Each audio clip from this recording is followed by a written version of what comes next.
Baik, assalamualaikum warahmatullahi wabarakatuh. Alhamdulillahirrahmanirrahim. Wassalatu wassalamu ala asyrafil anbiya'i wal mursalin sayyidina Muhammadin wa ala alihi washabihi ajmain, amma ba'd. Qala rabbi shrah li sadri wa yassir li amri wahlul 'uqdatam min lisani yafqahu qawli.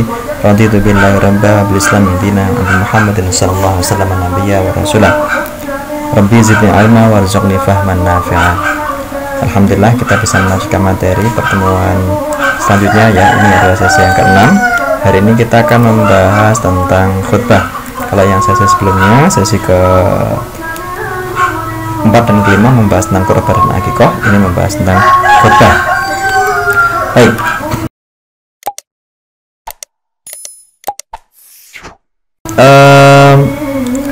Bagaimana ketentuan umum khutbah? Jadi khutbah itu sebenarnya begini. Khutbah itu yang terkait dengan sholat itu, kalau ada sholat yang rangkaiannya ada khutbah, berarti sholat itu ada sholat yang istimewa. Ya, kita tahu ada, kalau sholat yang tidak yang ada rangkaian dengan khutbah, pasti itu sholat yang istimewa. Sholat Jumat misalnya, itu kan diselenggarakan pada Jumat, Sayyidul Ayyam, atau diselenggarakan sholat Id, itu kan jelas, tahun cuma sekali Idul Fitri, sekali Idul Adha, itu hari yang istimewa. Atau misalkan istisqa, ada khutbahnya, atau gerhana, ada khutbahnya. Jadi sholat-sholat yang istimewa yang diselenggarakan karena momentum yang bersifat khusus spesial, itu maka diselenggarakan di situ ada khutbahnya. Nah, untuk pertemuan ini kita akan membahas dua hal ya. Yang pertama khutbah Jumat, dan yang kedua adalah khutbah Idul Adha dan Idul Fitri, karena itu dua khutbah yang sering diselenggarakan. Dan khutbah Jumat nanti akan mendapatkan prioritas yang utama di sini karena khutbah Jumat yang bobotnya lebih berat ya, karena ini merupakan bagian dari sholat Jumat, dan sholat Jumat itu hukumnya wajib. Kalau sholat Idul Fitri hukumnya sunnah. Oke, ada tahap juga bisa. Baik, khutbah Jumat. Bagaimana posisi khutbah Jumat? Posisi khutbah Jumat adalah sebagai syarat sah dalam penyelenggaraan sholat Jumat. Artinya apa? Namanya syarat berarti dia harus terpenuhi sebelum penunaian sholat Jumat ya. Sebagai syarat itu kan sesuatu yang harus terpenuhi sebelum pelaksanaan ibadah. Nah, kalau sholat khutbah Jumat itu merupakan syarat sahnya Jumat, maka sholat Jumat tidak sah jika tanpa ada khutbah di situ ya. Nah, jadi posisinya seperti itu. Karena syarat berarti dia harus terpenuhi sebelum penunaian ibadah utamanya, maka khutbah Jumat diselenggarakan sebelum sholat Jumat. Nah, ini kemudian sholat duhur itu kan 4 rakaat. Nah, untuk sholat Jumat itu cukup 2 rakaat. Nah, 2 rakaatnya itu diganti dengan khutbah. Jadi khutbah dua kali khutbah itu digunakan sebagai ganti dari pelaksanaan sholat duhur yang 4 rakaat. Ya, duhur 4 rakaat dikurangi 2 untuk 2 khutbah dan 2 untuk sholat Jumatnya, maka pas jadi 4. Nah, tadi diselenggarakan sebelum sholat Jumat. Kenapa? Karena dia menjadi syarat sahnya. Nah, syarat itu kan harus terpenuhi sebelumnya.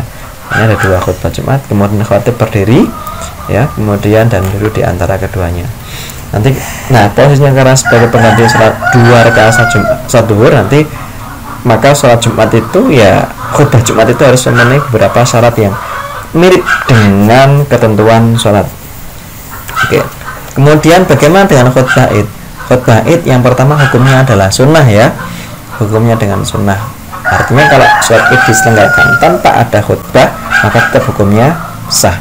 Dan khutbah Id itu meskipun di situ bukan pengganti dari rakaat sholat apapun ya. Kemudian kalau tadi khutbah Jumat diselenggarakan sebelum sholat Jumat karena dia menjadi syarat, maka khutbah Id diselenggarakan sesudah sholat Jumat karena dia sebagai pelengkap tambahan sunnah. Kemudian khusus dalam khutbah sholat Id, pada khutbah yang pertama diawali dengan takbir 9 kali. Allahu Akbar, Allahu Akbar, Allahu Akbar, Allahu Akbar, Allahu Akbar, Allahu Akbar, Allahu Akbar, Allahu Akbar, Allahu Akbar, Allahu Akbar kabira, walhamdulillahi katsira, wa subhanallah wa tawasila, la ilaha illallah wahdah, sadaqallahu wa'dah, wa nasara 'abdah, wa a'azza jundahu, wa hazamal ahzaba wahdah, la ilaha illallah, wallahu akbar, wallahu akbar, walillahil hamd. Bisa pakai khutbah yang itu ya, takbir yang itu. Kemudian untuk khutbah yang kedua itu 7 kali takbir ya, yang pertama 9, yang kedua adalah 7 kali. Kemudian sama-sama ada 2 khutbah dan khutbahnya juga berdiri di keduanya, duduk di antara khutbah, dan syarat dan rukunnya sama seperti khutbah Jumat ya, meskipun hukumnya sunnah tapi syarat dan rukunnya sama. Baik, kemudian rukun khutbah ya. Rukun khutbah yang pertama ada 5 ya. Rukun khutbah itu ada 5 dan kelima-limanya itu harus terpenuhi secara komplit. Kemudian semua rukun itu wajib menggunakan bahasa Arab, wajib tertib berurutan, nggak boleh dibolak-balik. Kemudian wajib berkesinambungan atau mualah. Kesinambungannya ada 2 ya. Kesinambungan antara masing-masing rukun, nggak boleh disela-sela dengan yang lain. Juga kesinambungan antara khutbah Jumat dengan sholat Jumatnya. Jadi setelah khutbah Jumat nggak kemudian ada jeda apa pengumuman atau apa gitu terus baru sholat, itu nggak boleh, harus mualah. Nah, adapun rincian 5 poin dari rukun khutbah adalah sebagai berikut. Yang pertama, memuji kepada Allah atau alhamdulillah ya. Ini diselenggarakan di kedua khutbah, baik khutbah yang pertama ataupun khutbah yang kedua harus menggunakan hamdalah ya. Kemudian yang selanjutnya harus menggunakan lafaz Allah, tidak boleh menggunakan kata yang lain, misalnya Ar-Rahman ya, atau Al-Malik, Al-Qudus, Asmaul Husna ada 99 itu tidak boleh digunakan semuanya, hanya Allah saja yang boleh digunakan. Kenapa? Karena lafaz Allah adalah isim jami' li jami'as sifat, li jami'il asma' lillah. Kemudian menggunakan kata hamida atau hamdun atau yang seakar dengan kata tersebut ya, contohnya alhamdulillah, ini menggunakan kata hamidah sama Allah, atau ahmadullah, atau kata hamidah juga di sini dengan Allah. Kemudian Allah ahmadu, ini targetnya mubtada khobar, boleh juga. Atau walillahil hamdu ya, lillahil hamdu, itu juga boleh ya. Atau ana hamidunillah, itu boleh. Nah, kemudian tidak sah kalau menggunakan kata hamdun lirrahman ya, mengganti lafaz Allah dengan Rahman, nggak boleh. Kemudian syukrulillah itu juga tidak diperbolehkan. Oh ya, sedikit tambahan, 5 rukun tadi itu bisa disingkat dengan ya hasil, sabron, waraan, adaban, taim, saharan, tasdid, amalan, kita bahas ya. Baik, kemudian selanjutnya adalah sholawat kepada Nabi Muhammad SAW. Ini rukun yang kedua. Ini dibaca di 2 khutbah, baik khutbah pertama ataupun khutbah yang kedua, itu harus dibaca semua ya. Kalau ketinggalan nggak boleh.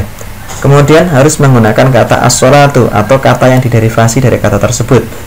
Tapi dalam penyebutan nama Nabi Muhammad itu boleh menggunakan asma'un nabi yang jumlahnya ada 200 itu ya.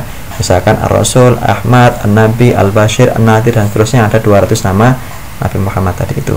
Boleh dipilih yang mana gitu ya. Tetapi harus menggunakan isim zahir, tidak boleh menggunakan isim dhamir. Isim dhamir itu kata gantinya, dia, itu kan nggak boleh. Meskipun isim dhamirnya itu sudah disebutkan apa, isim dhamir sudah disebutkan marjeknya di bagian depan, tetap tidak diperbolehkan ya. Gitu. Maka yang sah seperti apa? Allahumma sholli ala sayyidina Muhammad wa ala ali sayyidina Muhammad ya. Itu yang, atau Allahumma sholli ala Rasulillah, Allah sholli ala Nabi Muhammad, itu juga Allahumma sholli ala sayyidina Muhammad boleh ya. Allahumma sholli ala Nabi boleh. Yang tidak boleh itu mengganti kata as-sholat, misalkan sallallahu ala Muhammad, itu nggak boleh. Atau rahimallahu Muhammad ya, itu nggak boleh. Atau wa sallallahu alaihi, ini isim dhamir ya, ini tidak diperbolehkan. Meskipun isim dhamirnya misalnya sudah disebutkan di depan ya, marjeknya itu disebutkan di depan, tetap tidak diperbolehkan. Tapi ya memang di sini ada khilaf ya, ada yang menyatakan boleh dan ada yang tidak boleh. Tapi jumhur ulama menyatakan tidak diperbolehkan. Selanjutnya adalah wasiat. Wasiat ini adalah berwasiat untuk bertakwa ya. Ini diselenggarakan di 2 khutbah, baik khutbah yang pertama ataupun khutbah yang kedua. Karena ini adalah wasiat, maka redaksi yang digunakan itu longgar ya, bisa menggunakan bahasa Indonesia atau bisa menggunakan bahasa Arab.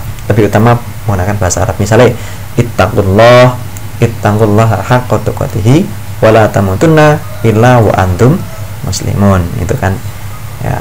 Ittaqullaha haitsu kunta wa atbi'is sayyi'ata hasanata tamhuha wa khaliqin nasa bi khuluqin hasanin, itu boleh ya. Atau wal aqibatu littaqwa. Nah, prinsipnya adalah mengajak ketaatan dan menjauhi kemaksiatan. Nah, mengajak ketaatan dan mencari ketaatan itu kan takwa toh. Imtitsalu amrillah wajtinabu nawahihi. Nah, maka boleh mengatakan anti Allah wa anti Rasul wa al-amri minkum misalnya, atau ittaqullah haqqa tuqatih, boleh, atau injaziru ala maksiat, boleh. Kemudian kita yang keempat, rukun yang kuat adalah membaca apa? Membaca ayat Al-Quran. Ini bisa dibaca pada khutbah yang pertama ataupun khutbah yang kedua, tapi dianjurkan diselenggarakan pada khutbah yang pertama ya. Dan ayat Al-Quran dibaca adalah ayat yang sempurna, yang memiliki makna yang sempurna. Enggak boleh kalau misalnya cuma misalnya tabat yada abi lahabi wa tab, cuma dibaca tabat, enggak boleh ya, tapi harus dibaca sempurna dan memiliki makna yang sempurna, bisa dipahami secara sempurna maknanya ya, minimal satu ayat yang sempurna ya. Tapi kalau ayat yang belum sempurna nggak boleh, misalnya fawailul lil musallin, itu kan ayat nggak sempurna meskipun sudah sampai titik, tapi itu masih koma ya. Kenapa harus tambah fawailul lil musallin allatsina hum an salatihim sahun allatsina hum yura'un wa yamna'unal ma'un. Nah, itu harus dibaca sempurna. Kemudian ini bisa berisi janji-janji, berisi ancaman, mau'izah, cerita dan sebagainya. Ayat apapun boleh dibaca di situ ya. Dan bisa juga ayat ini disesuaikan dengan tema khutbahnya. Jadi misalnya kalau khutbah membahas tentang puasa misalnya, ya udah bacakan ayat tentang puasa ya. A'udzubillahi minasyaitonir rajim. Bismillahirrahmanirrahim. Ya ayyuhalladzina amanu kutiba alaikumusiyam kama kutiba alal ladzina min qablikum la'allakum tattaqun. Atau misalnya khutbah tentang zakat, ya udah diceritakan a'udzubillahi minasyaitonir rajim. Khudh min amwalihim shadaqatan tutahhiruhum wa tuzakkihim biha wa shalli 'alaihim inna salataka sakanun lahum. Atau khutbah tentang tentang rumah tangga, tentang keluarga. A'udzubillahi minasyaitonir rajim. Bismillahirrahmanirrahim. Wa min ayati an khalaqalakum min anfusikum azwajan litaskunu ilaiha. Al-ayah. Boleh disesuaikan dengan tema khutbahnya. Gitu ya. Kemudian kalau kita membaca ayat itu harus diniatkan sebagai ayat dalam Al-Quran ya. Kita membaca harus sebagai niat, diniatkan sebagai ayat, diniatkan sebagai rukun.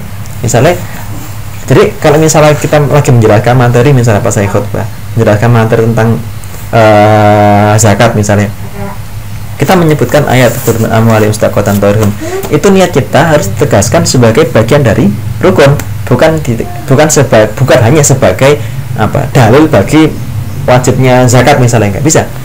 Jadi harus ditegaskan bahwa ayat yang kita baca itu adalah ayat yang merupakan rukun dari khutbah. Ya, harus stressingnya di situ. Ya, nggak cukup kalau kita membaca dan itu kita niatkan hanya sebagai dalil dari sebuah argumentasi atau bahas argumentasi atau dalil dari materi yang kita sampaikan. Harus menyatakan bahwa itu adalah sebagian dari ayat Al-Quran yang kita baca sebagai untuk menggugurkan rukun khutbah ya. Ini. Kemudian doa ya. Doa ini dilaksanakan pada khutbah yang kedua ya, dan yang didoakan adalah yang kaum mukmin ya. Kemudian maka dan nuansanya adalah nuansa akhirat ya. Misalnya Allahumma ajirna minan nar ya mujir ya. Allahumma ighfir lil muslimina wal muslimat wal mu'minina wal mu'minat al ahya'i minhum wal amwat innaka sami'un qaribun mujibud da'awat ya rabbal alamin. Nah, itu boleh doa seperti itu. Kalau doa maksud duniawi tidak diperbolehkan, tidak cukup doa duniawi ya. Misalnya Allahumma a'tina malan katsira, ya Allah berikan uang yang banyak, enggak boleh. Ya boleh, tapi harus ada yang akhiratnya, atau doa yang paling populer ya, doa sambut zakat. Ini yang kaligrafinya dicantumkan di sini ya. Rabbana atina fid dunya hasanah wa fil akhirati hasanah wa qina adzabannar. Doa sambut zakat, dunia entuk, akhirat juga dapat. Nah, ini diperbolehkan. Nah, kelimanya tadi itu harus sempurna ya. Jadi kalau diringkas hasil semboran waraan adaban dawim saharan tajidi amala. Hasil haknya hamdalah, semboran salawat, wawu waroan, wawu itu wasiat, waroan adaban alif ayat, dal dawim saharan. Nah, dal itu doa ya. Ini bisa dihafalkan ya.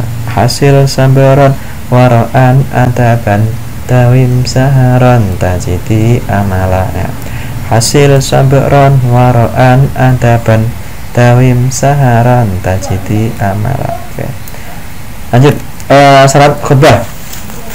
Syarat khutbah itu yang pertama, khatibnya harus laki-laki, tidak boleh perempuan menjadi khutbah, menjadi khatib ya. Kenapa? Karena khatib itu berposisi seperti imam dalam salat, apalagi salat Jumat ya.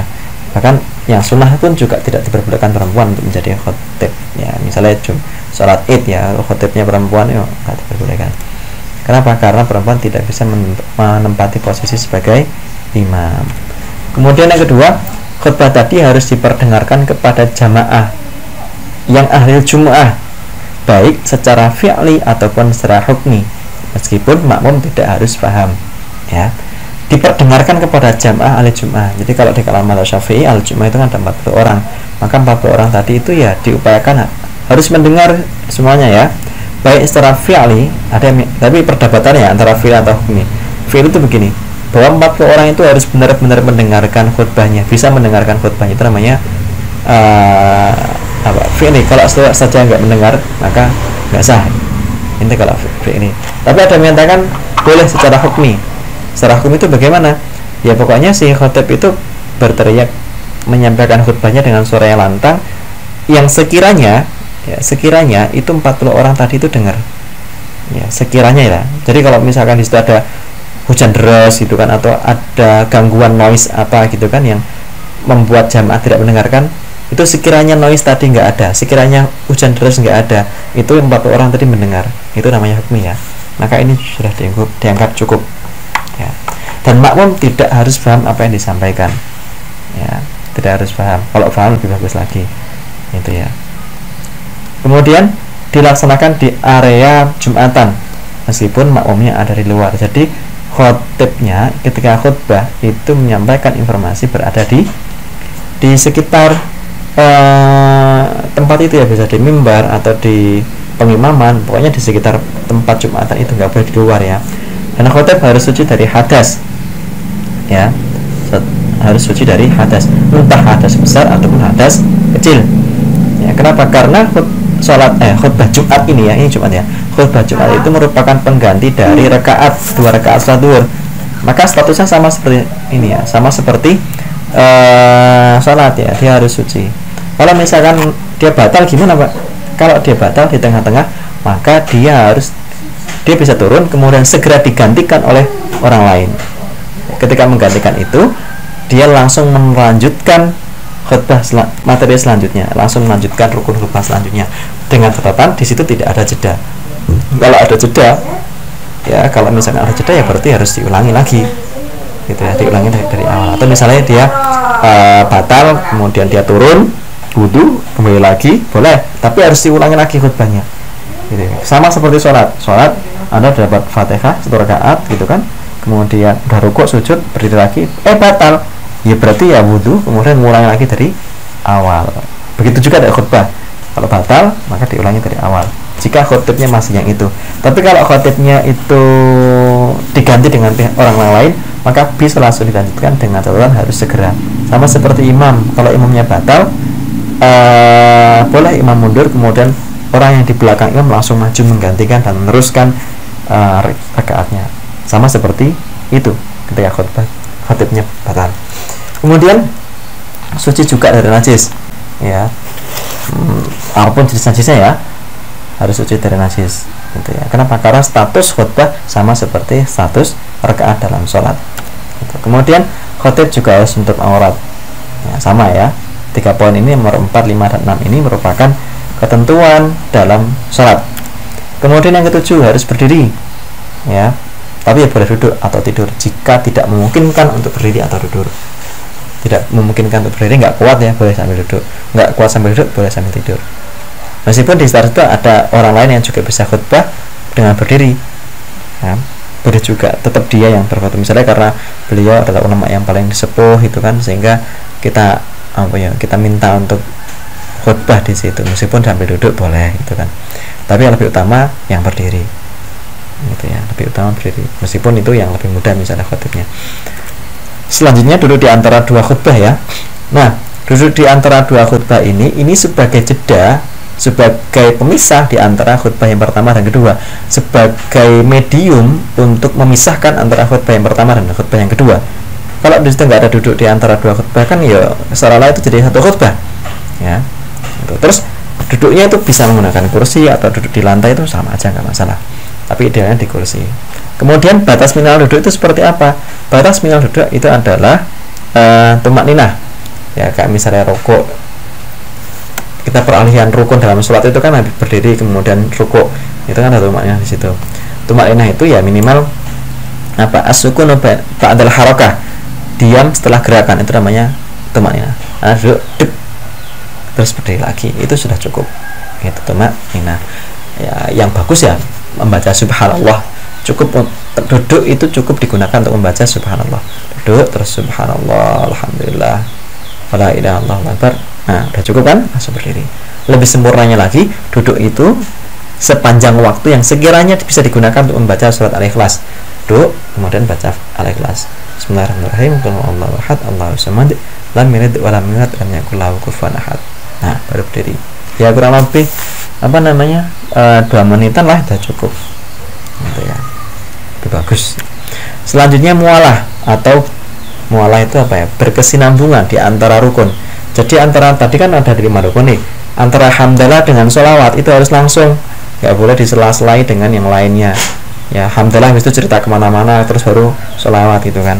Nah, maka idealnya langsung gitu ya, alhamdulillahirabbil alamin wassalatu, misalnya begini, innal hamdalillah nahmaduhu wa nasta'inuhu wa nastaghfiruh wa na'udzu billahi min syururi anfusina wa min sayyiati a'malina may yahdihillahu fala mudilla lahu wa may yudlil fala hadiya lahu. Asyhadu an la ilaha illallah wa asyhadu anna Muhammadan abduhu wa rasuluh. Allahumma shalli ala sayyidina Muhammad wa ala ali sayyidina Muhammad. Ya, terus fa ya ayyuhan nas ittaqullaha haqqa tuqatih wa la tamutunna illa wa antum muslimun. Habis itu langsung baca a'udzubillahi qala Allah ta'ala fi kitabil karim a'udzubillahi minasyaitonir rajim bismillahirrahmanirrahim ya. Baca ayat ya, bismillahirrahmanirrahim, qul huwallahu ahad Allahus samad lam yalid wa lam yulad wa lam yakul lahu kufuwan ahad. Nah, itu berurutan. Nah, baru kemudian masuk ke materi. Nah, kalau untuk doa itu bisa diselenggarakan di khutbah yang kedua. Maka idealnya pada khutbah yang kedua tidak perlu ada materi cukup disampaikan di khutbah yang pertama, sehingga indikasi mualahnya menjadi lebih kuat ya. Jadi setelah khutbah kedua selesai membaca ayat langsung membaca doa Allahumma ighfir lil muslimin wal muslimat wal mu'minina wal mu'minat dan seterusnya. Nah, kemudian selanjutnya nomor 10 ada mualah bainal khutbah was salat. Jadi antara khutbah dan salat itu tidak diselingi oleh perbuatan lain. Jadi khatib ketika turun dari mimbar langsung menuju ke pengimaman, nggak kemudian dia wudhu dulu ya, dia wudhu dulu kemudian, kalau dia wudhu dulu berarti imamnya ganti aja dengan yang lain biar langsung gitu ya. Nah, boleh gitu kan, ganti dengan yang lain boleh gitu kan. Kemudian semua rukun tadi harus berbahasa Arab ya. Semua rukun tadi harus berbahasa Arab kecuali wasiat. Kalau wasiat boleh menggunakan bahasa Indonesia ya. Kemudian khutbahnya diselenggarakan pada waktu duhur. Pastikan ketika khutbah itu waktu duhur sudah masuk ya. Jadi ketika azan Jumat itu pastikan memang waktunya sudah masuk. Kalau belum masuk ya jangan datang dulu, jangan masuk. Oke, selanjutnya adalah adab khatib. Adab itu etika atau akhlaknya. Bagaimana adabnya seorang khatib? Yang pertama, hati dan pikiran harus tenang ya. Khatib itu kalau bisa berangkat ke masjid itu ya lebih awal lah ya. Untuk apa ya? Untuk ya jangan sampai ketinggalan gitu kan. Tapi kan biasanya khatib datangnya agak belakangan, datang langsung masuk ke ke mimbar itu kan. Ya kalau misal, maka bagusnya begini, kalau masjid yang bagus itu kan di situ ada pintu belakang.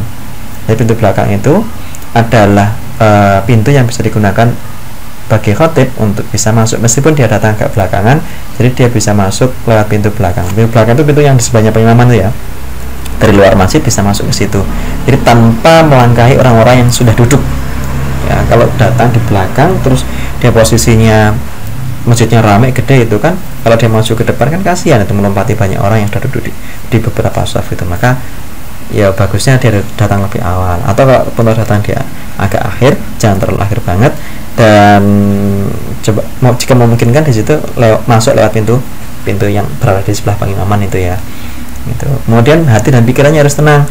Nah, karena kalau kemerungsung mesti khotbah ya kemerungsung gitu kan, apalagi dia harus menyampaikan materi gitu kan, dan itu di hadapan banyak orang gitu, dilihat oleh ratusan pasang mata atau bahkan ribuan pasang mata, itu kan kalau tidak kuat mentalnya ya bisa terdek gitu kan, malah buyar ambiar kabeh khotbah. Yang kedua, sholat sunnah. Yang ketika datang sholat sunnah dulu. Nah, bisa sholat sunnah qobliyah Jumat ya, atau sholat sunnah tahiyatul masjid, kemudian duduk tenang sambil membaca Fatihah. Nafasnya diupayakan tarik nafas yang panjang ya, kemudian agar tenang. Biasanya kalau kita biar untuk menenangkan diri bisa membaca tadi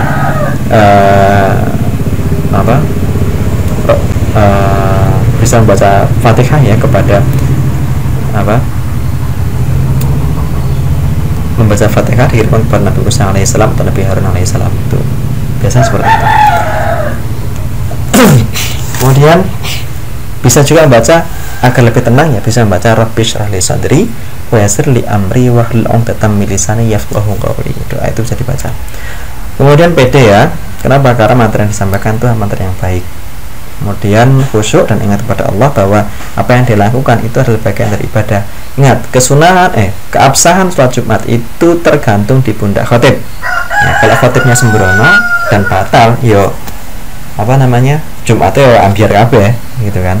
Maka khotib harus percaya diri, harus khusyuk, ingat kepada Allah, dan dia harus tititan dengan masing-masing rukunnya tadi itu, jangan sampai ada yang terlewat. Kemudian syaratnya pun juga jangan sampai ada yang terlewat. Maka khotib yang baik itu adalah khotib yang paham fikih ya. Khotib yang baik, imam yang baik itu adalah diutamakan yang paham fikih. Kenapa? Dia bisa ngerti apakah apa yang dilakukan itu sudah memenuhi syarat rukunnya atau tidak gitu ya, bisa. Adapun bacaan dan bacaannya bagus itu lebih diutamakan ya, tapi yang paling prioritas adalah orang tadi paham ilmu fikih, paham syarat rukunnya khutbah, paham syarat rukunnya salat Jumat. Selanjutnya adalah ketika datang di depan, sudah datang masuk naik mimbar, kemudian jangan segera langsung salam ya, posisikan tenang terlebih dahulu. Kalau sudah tenang, lihat jamaah ya dari ujung sampai ke ujung ya, sapa mereka dengan tatapan mata yang normal ya, jangan mendelik gitu ya, atau mendoato gitu kan. Nah, habis itu sudah selesai disapu dengan tatapan mata, sudah, kemudian ucapkan salam dengan tenang, assalamualaikum warahmatullahi wabarakatuh. Habis itu duduk ya, dia duduk, kemudian dengarkan adzan ya. Ini biasanya kalau khutbahnya adzannya 2 kali ya, adzannya 2 kali, duduk dengarkan adzan, khotibnya adzan, Bilal atau muadzinnya beradzan selesai, kemudian baru kita berdiri menyampaikan khutbah secara khidmat ya. Khutbah itu beda dengan orasi ya. Kalau orasi itu kan merdeka ya, orasi itu kan. Nah, kalau khutbah ya khidmah ya. Alhamdulillah, bahasanya tenang, tidak terlalu bergejolak ya. Bolehlah pakai improvisasi sedikit itu kan, untuk memastikan agar jamaah nggak tertidur gitu kan. Tapi bahasanya tenang gitu kan. Tenang, tidak terlalu ya, suaranya lantang tapi suaranya tidak berteriak-teriak, lantang tapi tidak teriak-teriak. Nah, akhir lebih khidmah biasanya ini sesuai dengan sunnah Rasul, dianjurkan untuk memegang tongkat ya, tongkat dengan menggunakan tangan kiri. Rasul dulu ketika khutbah juga begitu, membawa tongkat dan tongkatnya dipegang di tangan kiri.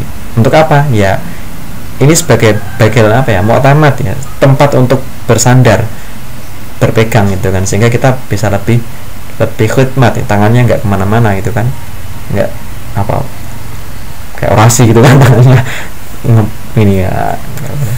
Kemudian materi yang disampaikan harus yang bermanfaat, kalau bisa disesuaikan dengan temanya ya. Misalnya pas lagi bulan Ramadan, ya udah sampaikan materi tentang keutamaan Ramadan. Kalau misalnya pas lagi Idul Adha, momen-momen tertentu ya, tahun baru Islam atau PHBI ya, peringatan hari besar Islam, disesuaikan ya, materi yang bermanfaat. Kemudian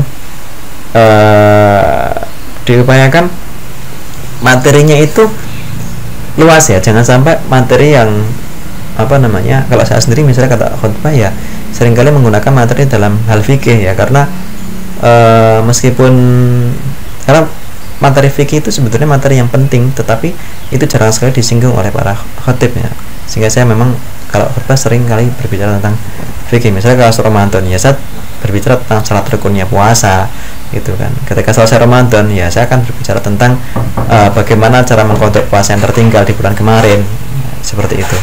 Kemudian mengajak berdoa, ini terutama ketika khutbah kedua ya, mengajak berdoa, karena biasanya begini,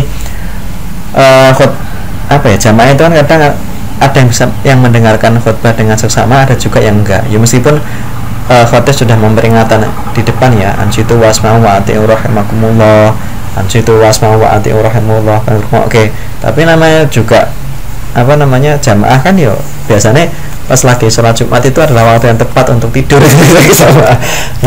Nah itu makanya ketika berdoa kita mengajak itu, mari bapak dan ibu, bapak kita baca doa bersama-sama gitu ya, dengan mengangkat tangan ya, atau langsung aja Allahumma ufir lil muslimin wal muslimat, dan membaca doanya itu agak dijeda-jeda ya, untuk memberikan kesempatan bagi makmum untuk mengucapkan amin.